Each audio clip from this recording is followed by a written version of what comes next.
With us for another segment is Keith Hanson. He is the city's newly approved, newly appointed Chief Technology Officer. Yes, ma'am. I have got to ask you, because I watched the meeting yesterday. A man gets up, David Cox got up with 2 water bills, one from a vacant house that's been vacant 6 months, and the bill was over $100. Can our CTO do something to make sure the right water bills are going out? Is that something you'll be involved in? Yeah, pretty much all software that runs government is under my purview. So this is a twofold problem.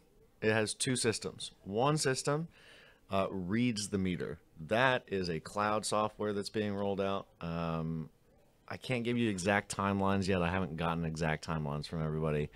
And I'm a little reticent to give you hard dates on the air, but okay. As all good engineers say out loud. But the first software is just like Adrian has talked about, Mayor Perkins. Take a photo of the actual dial so that you can verify in the cloud, and it happens with GPS signature, and it proves that they're out there reading the meters properly. Okay, so there's solution number 1. But that's only the front end. The back end of that collects that data and actually crafts the bills and sends them out. That system is the contentious, software that you've heard all about, sure. Triton and all of those, right? Mm-hmm. Now, that software, we already have somebody in place working on the new billing system.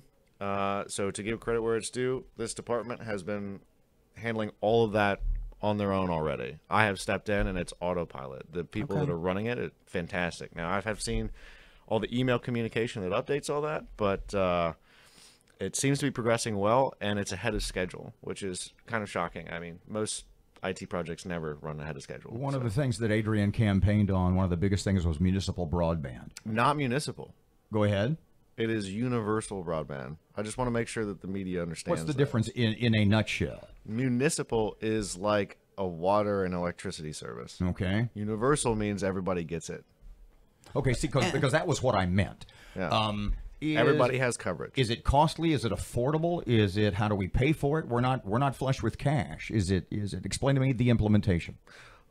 So the first thing that we have to do, you can go online right now and you can look at FCC maps that show coverage of where all ISPs are providing high-speed internet.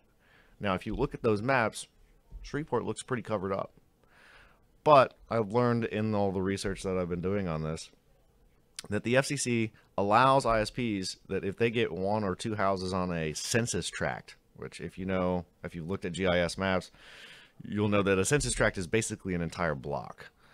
1 or 2 houses on that block get wired up, the entire census tract is labeled as covered, and the only speed that you see is the advertised speed that is for that census tract. So technically, if you were to believe that, which I actually, before I learned the rules around this, I assumed we were in great shape. I was going to, Mayor Perkins, what do we need? Everybody has already got broadband, right? And that's not the case. And so you have to work with the ISPs to get accurate understanding of where the gaps are. Is there a cost? It's internet. It's the same ISP that we've got. It's just going to be in more places, right? So like if you have Comcast as one option, then we're going to be pushing as an administration to get into way more streets and way more houses than they currently are.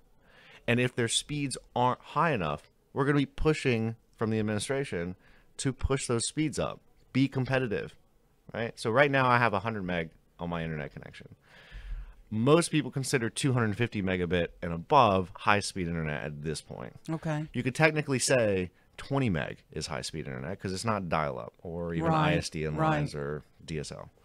So there's a lot of layers to this onion, but it is not something that we're going to dump tax dollars into and try and run our own enterprise from as far as I know right now. I mean, those options are not off the table as far as community internet, but it's not a focus. Got time for one more. Your first 100 days, what is going to be accomplished by CTO Keith Hanson? So everybody wants to see budget. I'm going to make a website that is like Councilman Butcher said, the people's budget. You'll be able to click and drill in and look at all the graphs and pie charts and all of that of revenue versus expense, etc. So That's the first big major thing, is to get more citizen-facing projects and get engagement in City Hall up. Everybody who came up and talked last night, I want them in a group called Geeks for Government. We had started it while I was running my race, previously in the city council.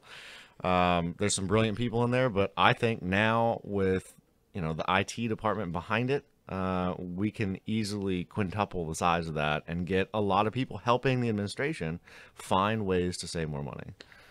Keith Hanson, Chief Technology Officer for the City of Shreveport. I guess you're headed to work today. I guess so. Thank you.